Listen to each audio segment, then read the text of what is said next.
Shalom, selamat berjumpa lagi dengan saya pada hari ini. Doa dan harapan saya Bapak Ibu dalam keadaan sukacita dan berlimpah dalam berkat Tuhan. Sebelum kita mendengarkan renungan pagi hari ini, saya mengajak kita semua berdoa terlebih dahulu. Mari kita berdoa. Bapa yang berada dalam kerajaan surga, terima kasih Bapa untuk perlindungan dan penyertaan Tuhan sepanjang malam. Terima kasih Bapa untuk nafas kehidupan. Terima kasih Bapa untuk kesehatan dan kesempatan hidup hari ini. Bapa yang baik, berikanlah kami hikmat-Mu agar kami dapat mengerti maksud dan kehendak Bapa dalam renungan pagi hari ini. Bahkan Tuhan berikanlah kami kemampuan untuk bisa menghidupi firman. Bapak Ibu dan Saudara yang dikasihi Tuhan kita Yesus Kristus, firman Tuhan pagi hari ini terambil dari 1 Petrus pasal 4 ayat 10 berkata demikian. Layanilah seorang akan yang lain sesuai dengan karunia yang telah diperoleh tiap-tiap orang sebagai pengurus yang baik dari kasih karunia.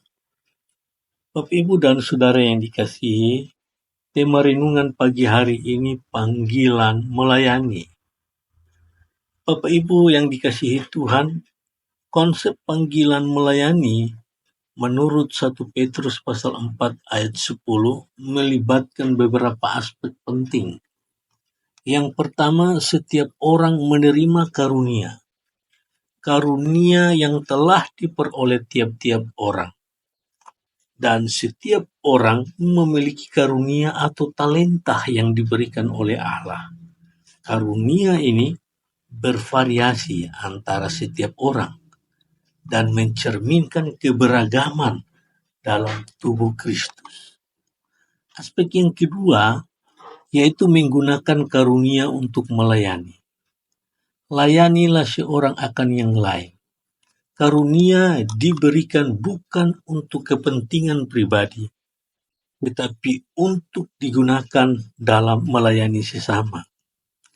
Tindakan pelayanan ini adalah manifestasi dari kasih Allah dan kepedulian kita terhadap orang lain. Bapak, Ibu, dan Saudara yang dikasihi oleh Tuhan kita Yesus Kristus, bahwa aspek yang ketiga adalah pengurus yang baik dari kasih karunia Allah. Sebagai pengurus yang baik dari kasih karunia Allah, kita sebagai orang percaya memiliki karunia yang harus menjadi pengurus yang baik, yang berarti mereka harus mengelola dan menggunakan karunia tersebut dengan bijak dan setia sesuai dengan tujuan Allah. Aspek yang keempat yaitu kesatuan dalam pelayanan. Nah, dalam melayani satu sama yang lain, komunitas kita sebagai orang Kristen menunjukkan kesatuan dan memperkuat ikatan dari antara orang percaya dan memuliakan Allah melalui tindakan kolektif kita. Bapak, Ibu, dan Saudara yang dikasihi oleh Tuhan kita Yesus Kristus, implikasi praktis adalah yang pertama penggunaan karunia secara umat orang percaya diundang untuk mengenali dan mengembangkan karunia mereka serta menggunakannya secara aktif dalam kehidupan sehari-hari. Implikasi yang kedua yaitu pelayanan sebagai tanggung jawab. Pelayanan dipandang sebagai tanggung jawab, bukan pilihan. Karena setiap orang adalah pengurus dari karunia Allah. Implikasi yang ketiga itu membangun komunitas. Dengan melayani satu sama yang lain, komunitas orang percaya diperkuat dan persatuan di dalam tubuh Kristus yang dipererat. Bapak, Ibu, dan Saudara yang dikasihi Tuhan, kita merenungkan renungan pagi hari ini tentang pentingnya panggilan sebagai melayani dalam konteks kita sebagai orang percaya. Nah, renungan pagi hari ini akan 3 poin. Yang pertama, panggilan melayani dari Allah. Di dalam Perjanjian Baru, kita seringkali mendengar tentang panggilan untuk melayani. Panggilan ini datang dari Allah yang telah menciptakan kita untuk tujuan tertentu. Ketika kita menerima Yesus sebagai juru selamat kita juga dipanggil untuk melayani sesama dengan kasih. Nah, hal ini mencerminkan di dalam ayat 1 Petrus pasal 4 ayat 10 yang menyatakan setiap orang hendaklah memakai karunia yang diterimanya untuk melayani seorang yang lain, sesuai dengan karunia yang diberikan Allah kepada kita. Poin yang kedua, melayani dalam wujud kasih. Melayani sebagai panggilan adalah wujud nyata dari kasih kita kepada Allah dan sesama.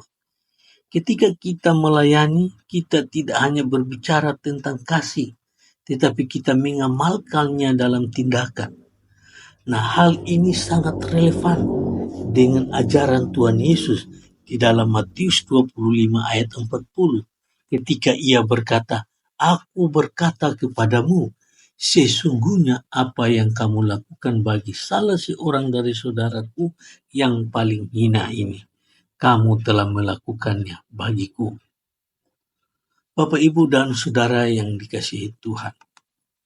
Poin yang ketiga, melayani memberikan kepenuhan hidup. Melayani sebagai panggilan memberikan makna yang mendalam pada hidup kita. Ketika kita menjalankan panggilan melayani, kita merasakan kepuasan dan kepenuhan yang tak tergantikan. Sebagian besar dari kita mencari tujuan hidup yang lebih tinggi, dan dalam melayani dengan kasih kita menemukan bahwa tujuan itu terwujud. Paulus menuliskan pengalamannya dalam 2 Timotius pasal 4 ayat 7 sampai dengan 8 dalam terjemahan baru. Dia berkata gini, "Aku telah memerangi yang baik dalam pertandingan lomba, telah mencapai garis akhir dan memelihara." Bapak, Ibu, dan Saudara yang dikasihi Tuhan. Jadi, marilah kita merenungkan bahwa melayani sebagai panggilan adalah bagian integral dalam hidup kita sebagai orang percaya. Ini bukan hanya tugas, tetapi juga cara kita menunjukkan kasih kepada Allah dan sesama. Dan dalam prosesnya, kita mendapati bahwa dalam melayani, kita juga menerima berkat yang besar dan makna yang mendalam dalam hidup kita. Bapak, Ibu, dan Saudara yang dikasihi Tuhan kita Yesus Kristus. Kesimpulannya, konsep panggilan melayani menurut 1 Petrus pasal 4 ayat 10 ini menekankan bahwa setiap orang yang telah menerima karunia dari Allah dipanggil untuk menggunakan karunia tersebut dalam pelayanan kepada sesamanya. Melalui pelayanan ini, mereka tidak hanya memenuhi panggilan sebagai pengurus yang baik, tetapi juga membangun dan memperkuat komunitas kita sebagai orang percaya, sambil memuliakan Allah melalui tindakan kasih dan pelayanan kita. Demikianlah renungan pagi hari ini bagi kita semua. Semoga renungan ini dapat memberikan inspirasi bagi kita. Selamat pagi, selamat beraktivitas. Tuhan Yesus memberkati Bapak, Ibu, dan saudara-saudara dengan berlimpah-limpah dalam usaha dan pekerjaan Bapak, Ibu, dan serta juga memberikan kesehatan yang baik bagi kita semua. Haleluya. Amin.